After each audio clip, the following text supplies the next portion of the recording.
tell us your name and tell us about your project. Hello, I'm Sir Arthur Eddington, and I am from Kendal, England. I was born on the 28th of December, 1882.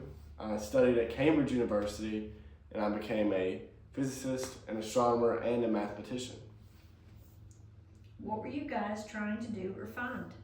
Well, 4 years prior, a theory was published by a man named Albert Einstein. This theory was the theory of relativity. The theory was supposed to correct the definition of what gravity was in relativity of space. In the Newtonian predictions from the Principia that were used at the time, gravity was just a force.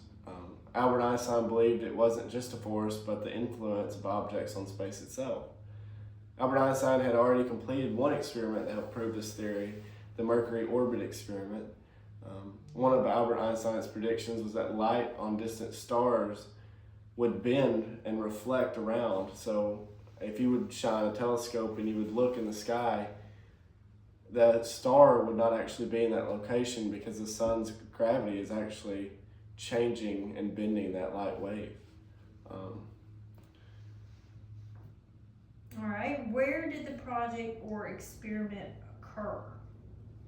Well, the project started out in England, and I really started in 1917, and took a couple years to get everything situated because we were going through a war with Germany at the time. But once everything got situated, we knew that the 1919 solar eclipse was going to be the best eclipse for it, and it was actually in the lower southern hemisphere of the Earth. So we had two voyages. I ended up going to Principe, a small island on the west side of Africa, and my colleagues went to Sobral, Brazil, right across the Atlantic there, and we both were able to measure the eclipse from those locations. What other significant events were happening around the world at that time? Well, we started planning it, like I said, in 1917, and during that time, World War I was the biggest event going on. By the time that we actually ended up doing the experiment, World War I was over, and they were discussing peace treaties. But that still was such a huge event that carried on, and I actually, because I am English, I had to fight to be able to even do the experiment because I was going to get drafted, and I was one of the few men in England who knew how to do some of Einstein's theory of relativity formulas for the experiment. So, yeah.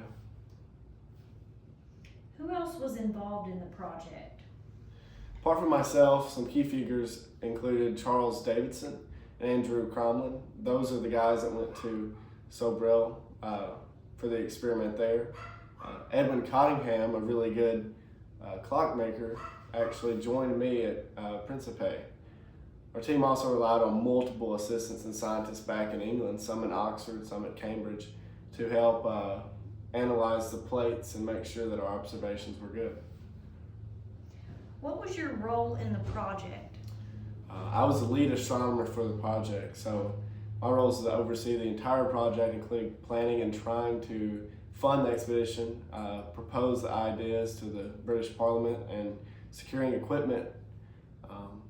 We ended up sourcing out our telescope equipment from Dublin, Ireland, and conducting the observations. I also was in charge of conducting the observations at Principe in Africa.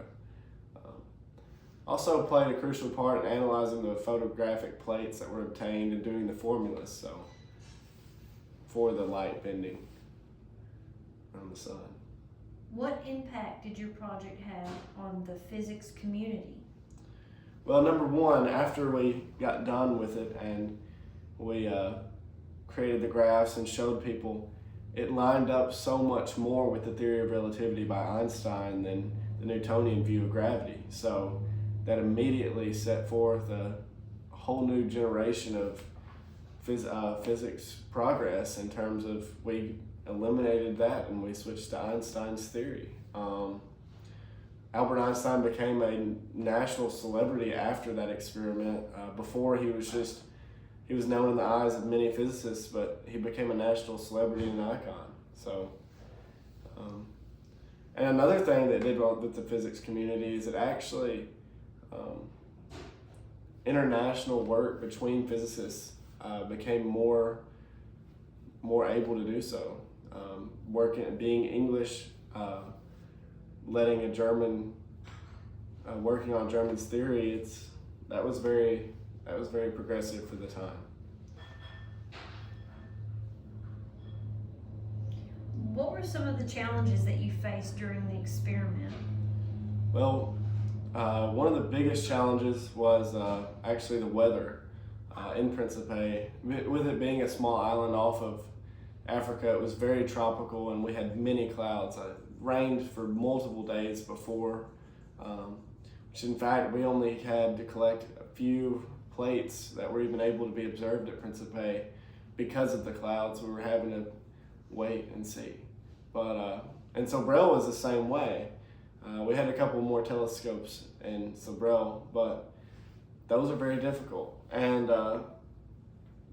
I guess the biggest one would be with World War I going on. Trying to fund that during a war was very difficult, and that was definitely a challenge.